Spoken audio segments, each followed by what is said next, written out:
everybody, it's your good buddy 650 Eve here today. It's time to install some more parts onto our 2021 Kawasaki ZX-10R. So I'm heading over to Sills to link up with Zack the Master Mechanic, and I don't even know what parts Manny from 1 Million has sent to us today to install this fantastic machine. But I'm sure it's going to be exciting. If you're new to the channel, hit the subscribe button. If you're already a subscriber, tap that bell, and you'll get notified when new content is uploaded. The weather has finally broke here in the filthy Cleveland area, middle of April.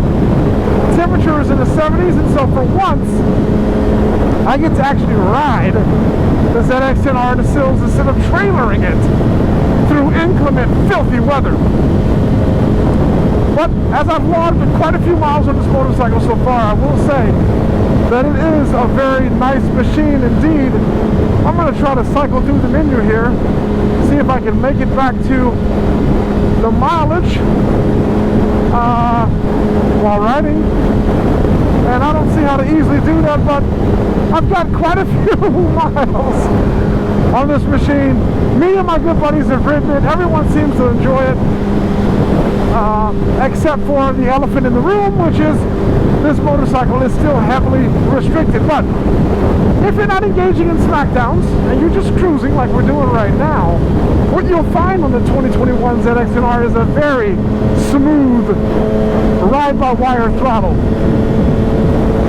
And that is great. And as you can probably hear, the Graves Performance full titanium exhaust with carbon fiber canister sounds brilliant, and totally brings to life this inline 4 998 or 999 cc engine that the Z uses.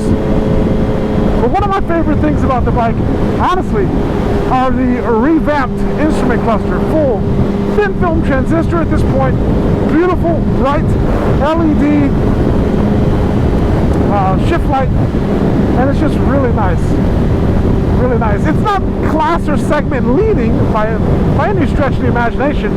I still think the 2020 Plus BMW S1000RR has the best instrument cluster right now, but it's definitely a vast improvement over the romper room style filth that graced the previous generation. Yeah. So as you can see, we've got a little bit of traffic on this roadway, so I'm not going to be able to dance or anything. I'm just going to soldier on to Sills Motor Sales. Hey, Zach. Hey, what's going on? We're back. New bike build series. Back with the Kawasaki. Yep. We're going to continue working on this rear. No, we're not going to work on the rear set anymore, I promise. Done. But we are going to go in that direction. Because it has to be fixed up too, right? Yeah, we got to wait for a service manual to come out because for some reason that doesn't exist. So we can figure out which wires we need to connect for our brake light switch. Gotcha. I don't want to just short the wires for the cruise control through whatever ECU that would go through and cause further issues. So we're not going to go that way. But we do have some cool parts that we're going to put on today. We have some carbon fiber pieces, chain guard. Oh yeah, from Manny at Moto Million. Yes. I'm not sure who makes these pieces. It looks like something that we've never used before. Okay. It doesn't really have a brand name on it. I don't know who makes them. Okay. But it has a nice weave. Yes. It's definitely carbon fiber on top. I have seen carbon fiber like this made like this before. BMW actually used to do this a long time ago. I haven't seen anything current like that style. It makes it a little bit stiffer, that's for sure. Yeah. And then we got some awesome green Lightech chain adjusters. I like those. Those are gonna look great. It's really gonna change the way the rear of that motorcycle looks. I agree. And then we do have some TWM levers. I don't know if we're gonna do them today or not. Okay. We'll see how everything goes along. Using our awesome Pitbull motorcycle stand. These things really are great. They're the best. I don't know if you've noticed in the background of the videos, we've had the HP4 race sitting on a set of Pitbull stands all winter. It hasn't moved an inch. This is another style stand we can take a look at though, because we haven't looked at them for a while. Yeah. This is what's called a headset stand. So there's a little pin and they make different diameter pins up here and it goes right in the bottom of your steering stem. And it picks the front of the motorcycle up so you're able to get the wheel off and the forks off. So nice. Actually the suspension was getting refreshed, so it sat on this. And then the two stands, which I believe are right here. It sat on that stand and these two stands on the rear set all winter long and didn't move anywhere. Nice. So great stuff from Pitbull, as always. Yeah, man. So I can set this, and it's going to allow me to just pull that axle out, and the wheel is going to stay right where it's supposed to, and make it super easy to get our new. See, the axle slides right in and out now. Oh, look at that, yeah. And then our wheel's going to stay there for when I put our chain adjusters on. Brilliant. Cool. Thanks, Pitbull. Yeah.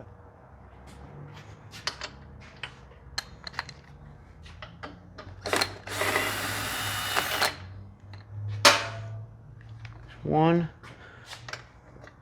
If you're riding a lot of inclement weather, something you might want to do is take these out. You can see there's no grease or anything on here. Yeah. Anti-seize or even grease itself would help, just because this is steel, this is aluminum. Okay. If you're riding in a lot of salt, it could wind up corroding itself together. So we haven't used the Lightech ones for a while. We've been using TWM, which are close.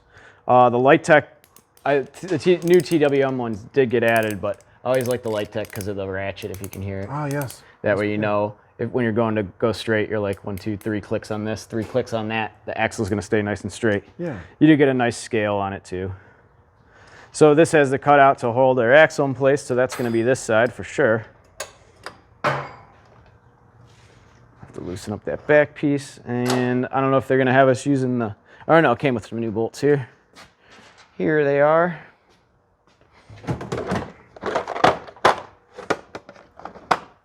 We're going to use our ball end Allen socket so that we can get at an angle. Okay.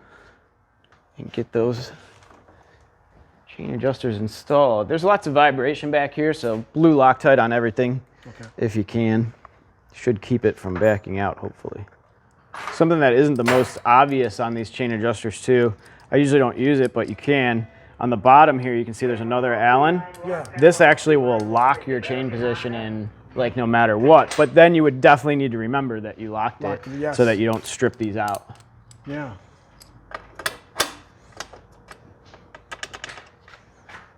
That's going to go here. This bolt's going to go here. This is why we wanted the ball end, so it'll give us that little bit of clearance here. I'm going to be careful not to bump any of the anodized aluminum while doing it, because it'll leave a mark in it. Sure.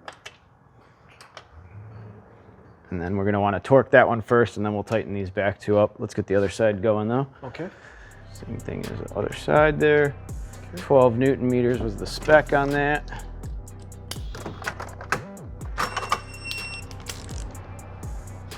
Already set at 12, I like it. Nice.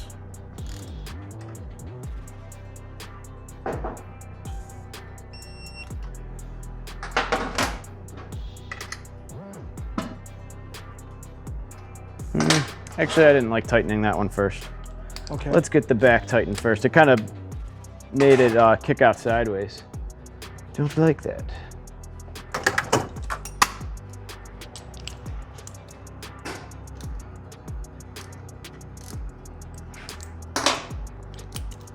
So we'll keep that snug, and then let's snug these guys up.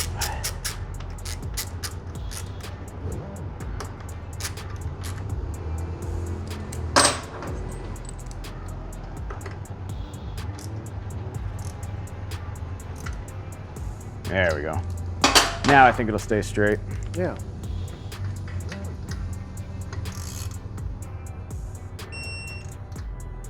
And same thing on the other side. So we're gonna go ahead and just put that to 100, because I believe the Kawasaki spec was 120. Okay.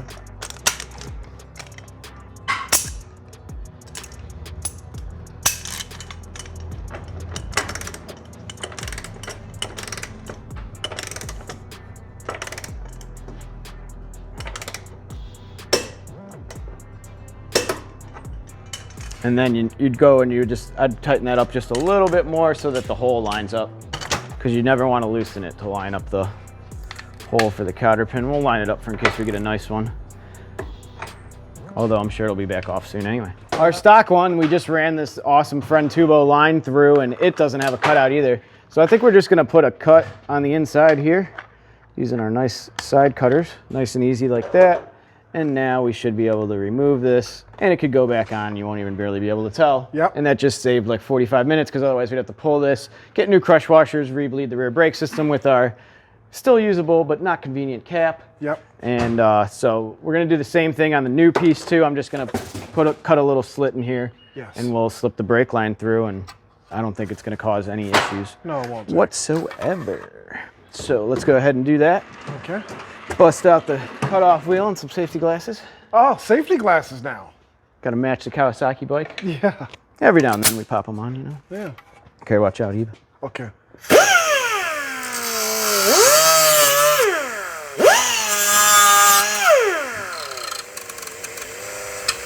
Okay. That seemed easy enough. That's about as exciting as that gets.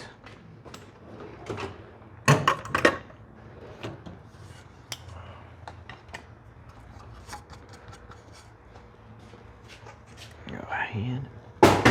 Slide this in like so. Slide our brake line in. Look at that. Nobody even knows. No one will be the wiser. So you can see we got our rear set back installed. We got our wheel on now. We got the Lightech chain adjusters and carbon fiber chain guard and carbon fiber hugger. Just got to wipe some of my gross fingerprints off there. Okay. Not too difficult. Had it enlarge a couple of holes, no big deal. And Yep. we cheated the brake line just because, but it's not going anywhere. No, it's not. I like it. And it was way easier to install. All right, so now you can see what it looks like all together. It looks good out here. It does. Yeah, it really does. It's a different green than anything else, but it still works out. Yeah, I talked to Manny Kawasaki. already, and he said he's going to send us a red one. Okay. Just to go with all the rest of the red, the shower forked red and the red on the Yeah. bike. But if you do have a Kawasaki now, you know what the green looks like with your Kawasaki green. Yes. It's a little bit different, but I don't think it looks bad No, it doesn't at all. by any means. And once again, as always, you add some carbon fiber pieces and it really changes the way Yeah. stuff looks. And there's definitely more carbon fiber to come. Just the beginning. Yeah. Yeah, so that's pretty much all we got for you guys today. Yep. And we'll catch you soon, probably back with the Honda, all right? Yes, sir. We got parts for that. See everyone in the next one. Thanks, Zach. So that's going to wrap up this episode of the New Bike Build Series. Don't forget, if you want your opportunity to win either our 2021 Kawasaki ZX-10R or 2021 Honda CBR 1000 RRR Fireblade SP, head on over to Patreon and join our fantastic Patreon community. You also get other benefits in addition to possibly winning one of the motorcycles. So do that right now. And if you're new to the channel, hit the subscribe button. If you're already a subscriber, tap that bell and you'll get notified when new content is uploaded. The bike looks great and I'm sure it's gonna ride just fantastic as I pull out of here on this beautiful weather day and enjoy more seat time on our 2021 ZX-10R. Beautiful, beautiful machine with the additions that Zack the Master Mechanic just installed. We're not nearly done with this motorcycle. We got some beautiful OZ Racing wheels coming for this beast that we're going to introduce a little green into them. It's going to match the bike really great. And we've got tons of other parts coming as well. So stay tuned and don't forget, join our Patreon community so you can possibly win this bike or our CBR 1000 RRR Fireblade SP. I'm gonna get the heck out of here, guys. Thanks so much for viewing, and we'll catch you next time on the 650 EB YouTube channel.